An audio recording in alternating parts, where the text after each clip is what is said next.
Our keynote speaker for the evening needs no introduction to this group. John O'Brien is the president and CEO of EDUCAUSE, an international nonprofit association whose mission is to advance higher education with the use of information technology. EDUCAUSE serves over 1,800 colleges and universities in the U.S. and over 40 countries around the world. Throughout his 30-year career in higher education, I think John has had almost every position in the Minnesota State system. But his last posting was at Minnesota State was as Senior Vice Chancellor for Academic Affairs. John holds a bachelor's degree in English education from Augustana College and a master's degree in Anglo-Irish literature from the University of Dublin, Trinity College, and a doctorate in English from the University of Minnesota. John says one of his proudest accomplishments is being named the 2012-2013 President of the Year by MSCSA. Please join me in welcoming John O'Brien.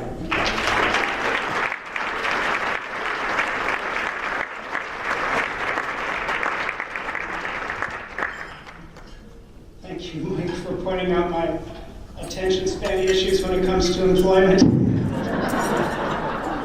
One of Catherine's favorite things to say about me, usually in public, is that I have ADPHD because I have issues. So I have good news and bad news, and one of you knows what I'm talking about because one of you out there told me years and years ago that when you're asked to give remarks, you should make all your notes on one bar napkin, and if you go over that, you're too long. And the good news is I followed that rule. The bad news is the bar has really big napkins, so I'm going to do the best I can.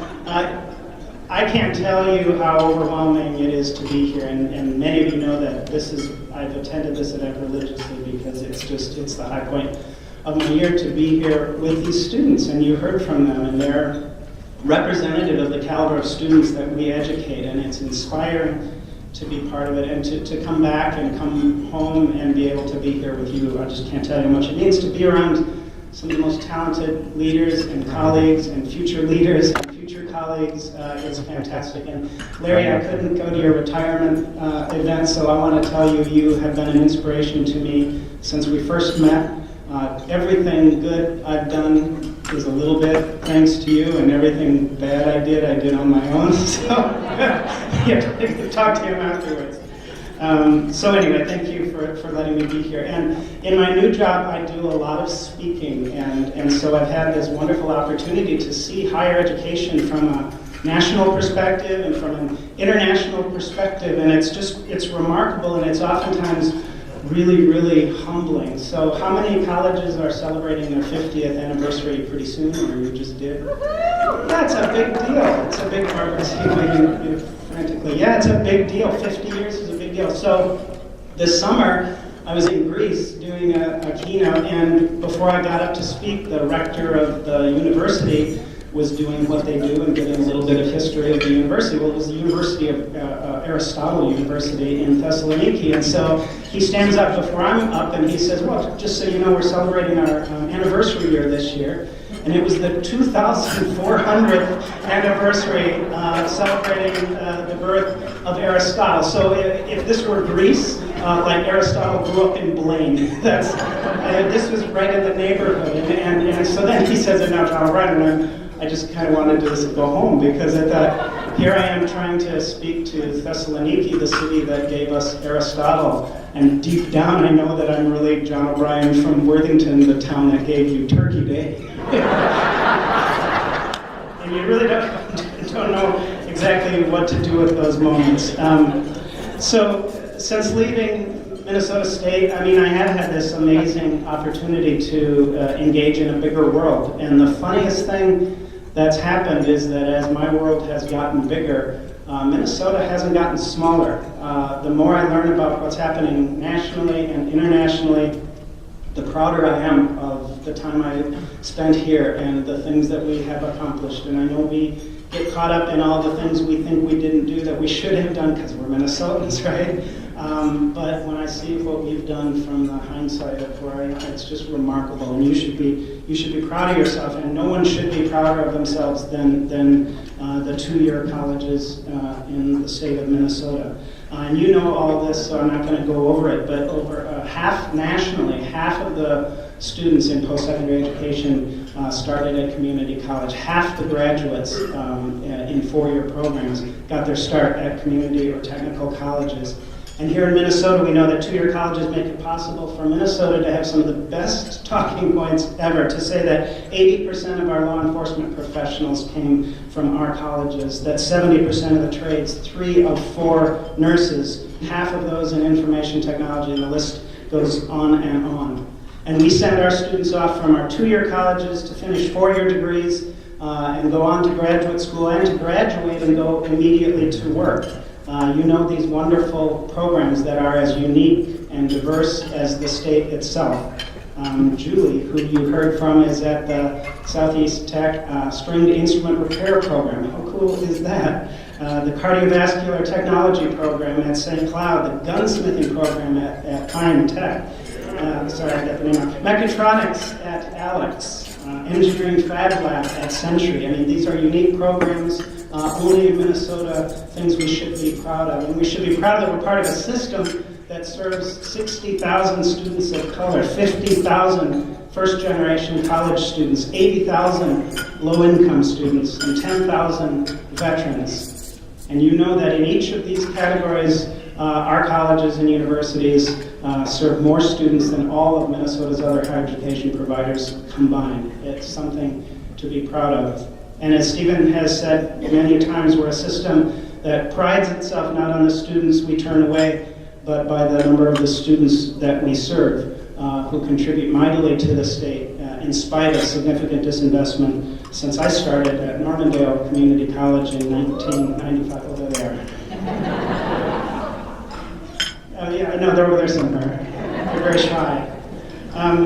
We need to get this message out. We need to tell these stories loudly and clearly. I would think that these things would all be widely known, but in the last waning months of my work as an employee of the system, I went to a hearing, Jason. It was a Senate hearing, so we expect you to fix all this. And while I was there, another university, which shall be nameless, University of Minnesota, was testifying, and one of their points to talk about that was the student success, retention, graduation rates. And one of the senators asked the representative from the University of Minnesota, how did you increase your graduation rates? And without missing a beat, the answer was, well, we raised our admission standards. And I wanted to stand up and shout, that's cheating. Or where did those students go? My fear is they didn't go anywhere. And the reality is they came to us. And that's fine because we welcome them. And we look forward to seeing their futures go forward. For presidents, for legislators, for student leaders, I mean, it's important we know these numbers and are able to rattle them off. At the same time, until we start to hear legislators rattle them off, I don't think we can rest. So that's why I keep saying we need to tell these stories and talk about this out loud. Maybe it's just because I'm a liberal arts major, English major, gone terribly wrong, but I also think there's other stories that need to be told, and it's not just the numbers, which are powerful and compelling and should be by themselves good enough to make our case. But I actually think it's the personal stories that are so important. That's why I came to this event every year, to hear the students stand up so eloquently and talk about what it means to attend a two-year college in Minnesota. I have to admit, sometimes the stories are exhausting and depressing. Tom Horak used to do this thing at graduation at Normandale where he would ask the students to raise their hand if they worked 10 hours a week, 20 hours a week, 30 hours a week, and he did it every year, and every year more students would be raising their hand for 30 and 40 hours a week. And then when I became a president, I did the same thing, and 40 hours a week, and do you have kids? Yes. And are you doing dependent care for adults? Yes. I mean, there's not enough hands to raise for the work that our students do, along with being successful as students. Sometimes the stories are amusing and depressing. So I was at Century College in line waiting to get a sub, and there were 2 young students in front of me, and you could just tell they were working 40 hours and had kids at home, and they were trying to build an education around their crazy schedule. One of them said to the other one, what classes are you taking next semester? And I just sort of went back to remembering what a glorious time taking classes. And I wondered, what will she say? You know, history, philosophy, English. What classes are you taking? A 9 o'clock, an 11 o'clock, and a 1 o'clock. but that's their life. That's how much they're trying to juggle. It actually gets worse than that, and I swear I'm not making this up, because they kept talking, and one of them was explaining that they were taking freshman comp, and the other one said, who's your freshman comp teacher? The other student said, I don't know, some guy named Steph.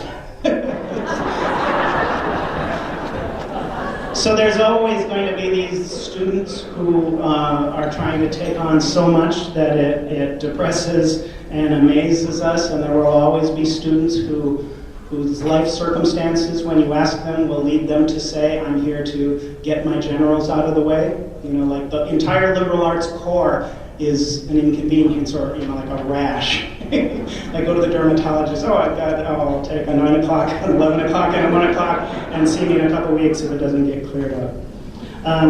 So you have these depressing stories, and we could go on and on, but I'm so much more inspired by Julie, by Kusum, by the other students who talked. And I'd ask you just to take a minute to think about the students who have inspired you. And I'll tell you a couple of mine. There's Jill. Like in the first months of teaching at Normandale, I met Jill in one of my classes. She was an amazing person, amazing student who also had cerebral palsy, and watching her navigate the stairs to come to my class was one of the most courageous things to this day I think I've ever seen. And she also struggled with freshman comp, as some do, it turns out. And I met with her during office hours literally almost every day for a couple of weeks to help her get ready for a test. And the test day came, and she didn't show up. And I was a little bit upset by that. So I'd like to say, the story I was going to tell was that I called her because I was so concerned. Actually, I called because I was a little miffed that I had spent literally like 7 or 8 hours helping her, and she didn't show up. And I called and left a message. She didn't even answer the phone. The next day, her roommate left me a handwritten note that she wrote.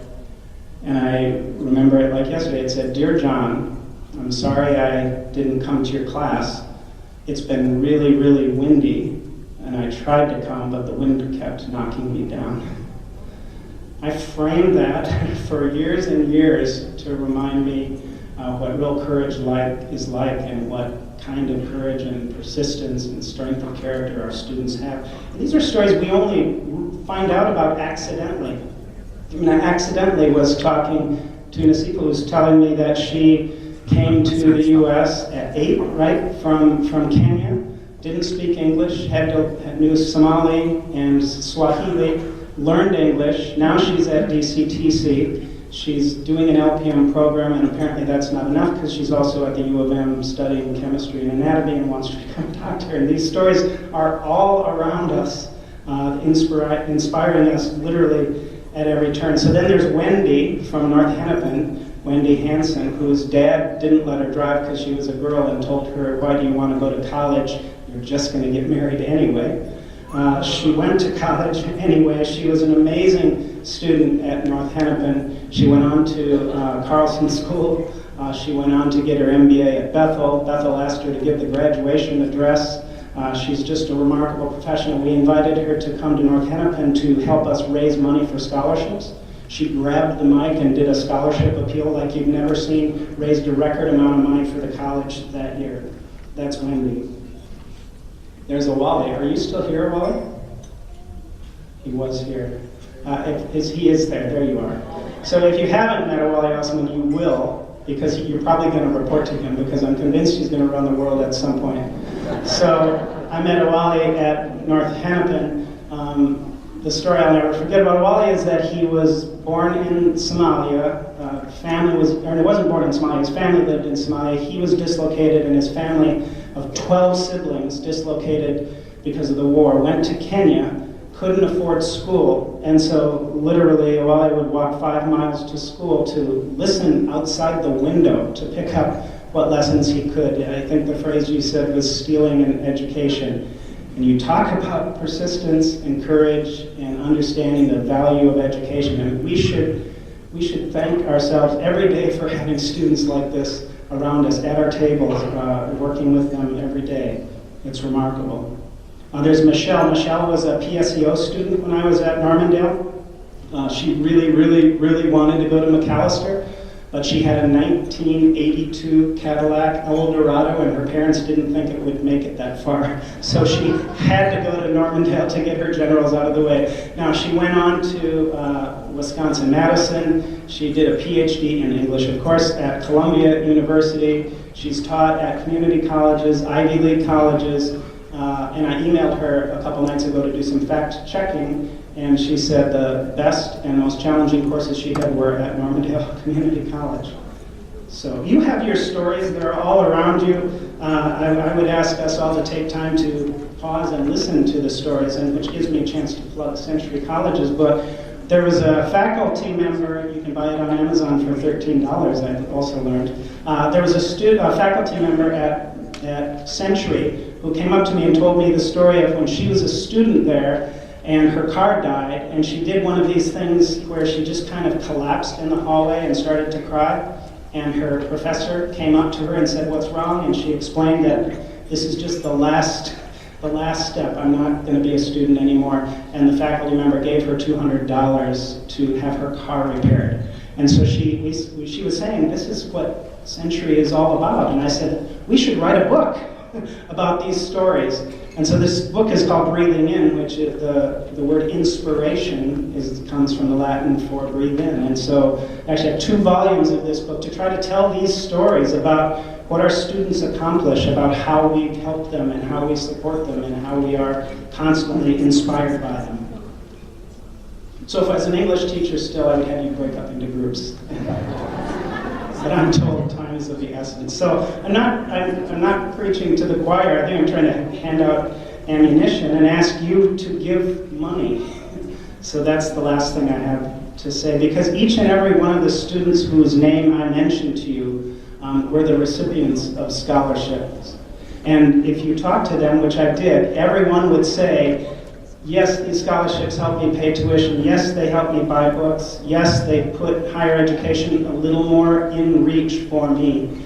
But if you really talk to them and listen, they'll say what you said, which is, these awards gave me a spring in my step. They gave me confidence. They helped me to believe in myself, because nothing helps you believe in yourself more than when a complete stranger says, I believe in you, and I'm going to take money out of my pocket and I'm going to give it to you because I believe in you. And I think that's what I would ask you to think about. And now would be a great time to grab one of these envelopes on your table. For me, it's not rhetoric. So for me, I'm a total Pell kid. My dad was a factory worker. My dad actually made twist ties. Remember those? And my mom stayed at home until we graduated, and then she got a job in a factory and she removed bones from chicken. So when I went to college, I was able to get every sort of government loan I possibly could. And I'm tremendously grateful, but I can list for you in alphabetical order the named donors who gave me a vote of confidence and said, we believe in you. The Furxell Scholarship, the James Scholar, I remember them all by name because somebody believed in me, and that makes such a difference. Sometimes these insights come at you from directions you don't see. We had a brand new building at North Hennepin. We had a huge grand opening, and outside I was milling around with students and folks, dignitaries who were there, and there was a student out there, and he was, you can only describe it as walking around like a Minnesotan in New York. He was just amazed because this building was beautiful, is beautiful. It had these soaring ceilings and these beautiful staircases, and I walked up to this student and I said, what do you think of the new building? And without missing a beat, he said, this building makes me feel important. And I think isn't that good, Laura? You have to remember that for the bonding bill. But that's what it's, these things we do that make our students feel important and help them realize how much they have within them. All the students said it way better than I could, so I'll stop trying. But I think I would ask you to grab the envelope, and this is my conclusion. I would like 2 things. If you have any means, grab an envelope, hold it up, and think of a range of money that you could give, and then give the highest one. If you're a student, leave the envelopes alone. You got your own challenges, but just remember that when your time comes, as you said, to give back, and when you can, help support this amazing organization, MSCSA, and help support these just remarkable students that make our lives so great. thank you for letting me come and talk to you tonight.